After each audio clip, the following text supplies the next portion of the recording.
देखिए कोलराउस के नियम के अनुप्रयोग देखते हैं आज अपन। पहला है स्वतंत्र आयन के अभिगमन का नियम। तो इस नियम के अनुसार अनंत अनुता पर मोलर चालकता का जो मान है वह किसी धनायन और ऋणायन की विलयन की अनंत अनुता मोलर चालकता के मान के बराबर होता है। मतलब वो सेम ही है कि कैटायंस और अनायंस की मोलर चालकता के मान के बराबर टोटल सॉल्यूशन की मोलर चालकता हो जाएगी। ठीक है, तो कोई एक न्यूमेरिकल दिया हुआ है जिसमें आपको लैम्डा Na2SO4 आयन सॉल्यूशन की जो कंसंट्रेशन दे रखी है वो 129.9 दे रखी है, और लैम्डा के जो वैल्यू है अपने पास में SO4-2 आयन्स की वह 79.1 दे रखी है। तो लैम्डा m इन्फानाइट की अपने पास में Na की वैल्यू 50.1, यानी दोनों तरफ जो वैल्यू आएगी वह हमेशा एक्जैक्टली इक्वल आती है ये। ठीक है, तो लॉ ऑफ जो अपने पास मास ऑफ कंजर्वेशन है वो भी यहाँ पर लागू हो जाता है। आज अपन पढ़ते हैं विद्युत रासायनिक सेल। देखिए जो अपना 11th में पढ़ा हुआ है वहाँ से भी देखना, यहाँ भी वीडियो को देखना, नोट्स लिखाए हैं मैंने आपको 11th में सारे। विद्युत रासायनिक सेल की एक ऐसी युक्ति है जिसमें रासायनिक ऊर्जा विद्युत ऊर्जा में बदलती है। इस सेल के बारे में सर्वप्रथम डेनियल ने बताया था, इसलिए इसे डेनियल सेल के नाम से भी जाना जाता है। तो देखिए इसमें यहाँ पर दो कंटेनर है, एक ये कंटेनर है, एक ये कंटेनर है।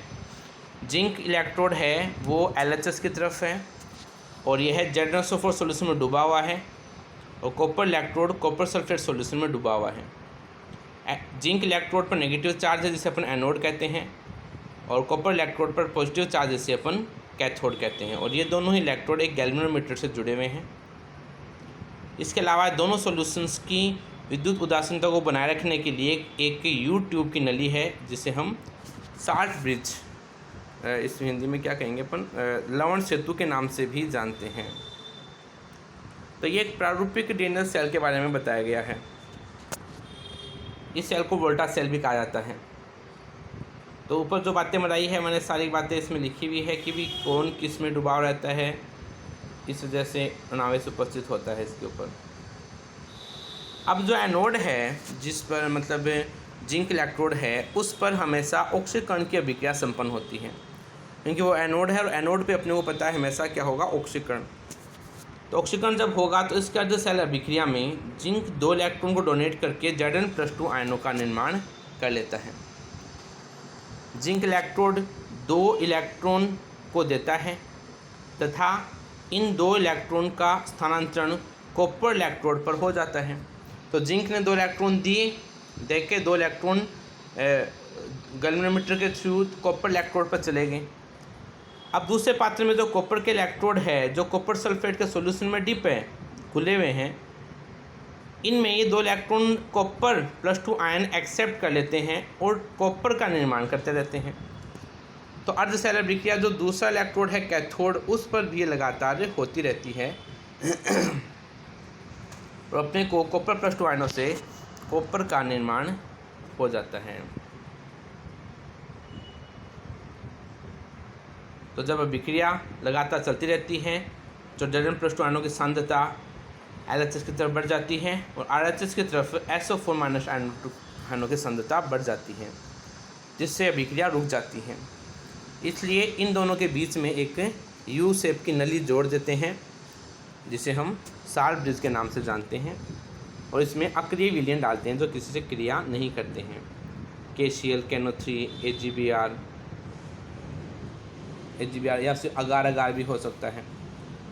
लवण सेतु ये बता दिया मैंने आप लोगों को। सेल को प्रदर्शित कैसे किया जाता है, देखिए कई बार आता है question, representation of the cell. तो Zn ये इलेक्ट्रोड है, लाइन जो दे रखी है ये Zn+2 आयन में कन्वर्ट हो रहा है, और बीच में है ये साल्ट ब्रिज है, ये 2 लाइंस कॉपर+2 कॉपर में डिप हो रहा है। अब Zn ठोस है, सॉलिड है, कॉपर भी ठोस है, लेकिन ये दोनों आयन है, इसलिए इनका कंसंट्रेशन 1m और 1m कंसंट्रेशन अपने को दे रखा है। ठीक है ना। संपूर्ण सेल रिएक्शन देखिए भी अगर शास्त्र बोर्ड में कई बार आती है।